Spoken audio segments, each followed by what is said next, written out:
It's the right move because we're not out of the woods. Just a couple of days ago, for instance, in Florida, as everybody knows, it was announced that Florida shattered their record for the number of COVID hospitalizations and also hit a record for cases. We're seeing this Delta variant surge throughout the country. Just last night on my phone, I got an alert here in Barrett County, San Antonio, Texas, saying that the risk of COVID spread is severe. So we're not out of the woods. The CDC put this eviction moratorium in place specifically for public health reasons. We have about 7 million folks out there, renters, who are behind on rent, according to the latest Census Pulse survey, and 80% or more of those folks live in areas where the coronavirus is surging. On top of that, our economic circumstances are uncertain, as your interview with the Labor Secretary touched on a few moments ago. A good example of that is that the New York Auto Show was just canceled. So to suggest that we're in the clear, I think that that misses the point. Mick, we are looking at a surge in the Delta variant that has really kind of upended things and changed very quickly, just in the matter of weeks at this point. What's wrong with the moratorium being extended if it's only for 2 months? Yeah, Becky, I think there's a difficulty connecting the number of people who were in a hospital in Florida or the cancellation of the New York Auto Show and saying for that reason people don't have to pay rent. We're going to extend the moratorium. And while I respect what the Secretary has to say, I would put it to him that even folks in his own party don't agree with that. Keep in mind, this moratorium started on a fairly bipartisan basis. The moratorium started at the height of the COVID crisis under the Trump administration, and at that time had bipartisan support.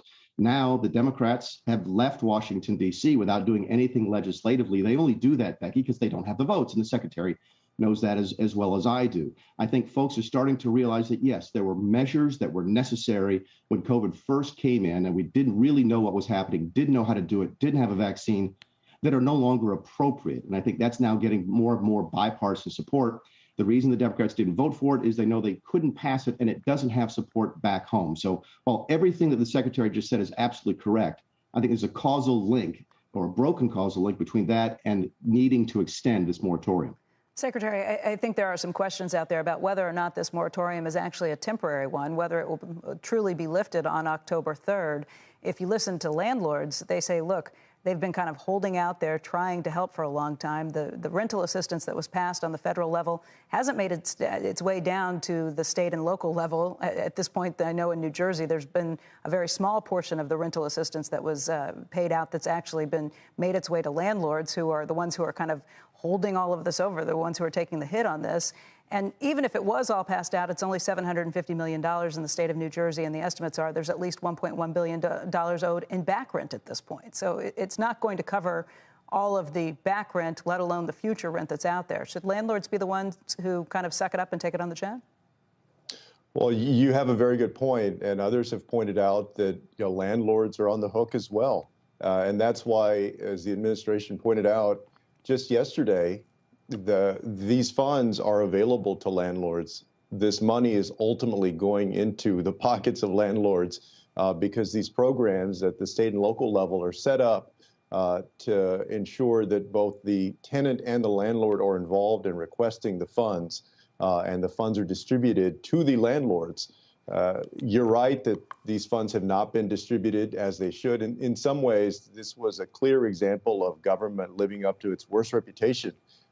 Being too bureaucratic, too much red tape, not getting these funds distributed quickly enough. We see that picking up in states as they dedicate more personnel and cut out some of that red tape, get these funds into the hands of landlords and renters much more quickly. But let's not kid ourselves. By one estimate, there's $23 billion in back rent with an average of $3,800 that's owed per renter.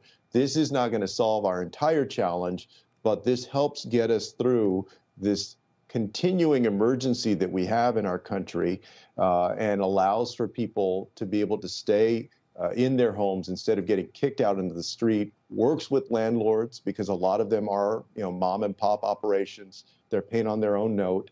But so far, this has been extended, the CDC eviction moratorium extended by the previous administration and also by this administration for good reason, because it's still needed.